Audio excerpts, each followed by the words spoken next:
How to create a Facebook group. Go to Facebook, go to the menu,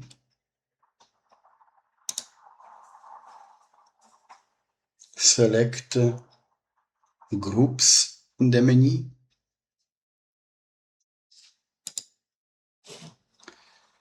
enter a group name,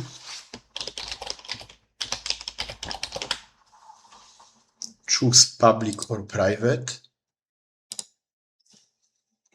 and click create new group.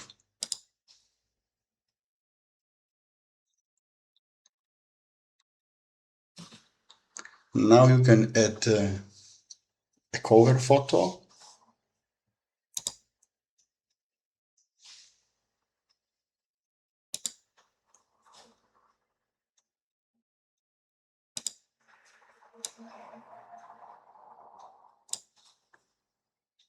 save.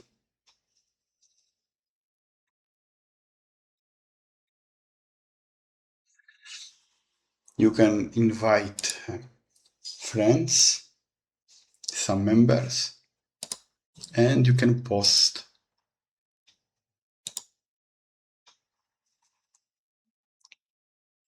You can publish your first post here.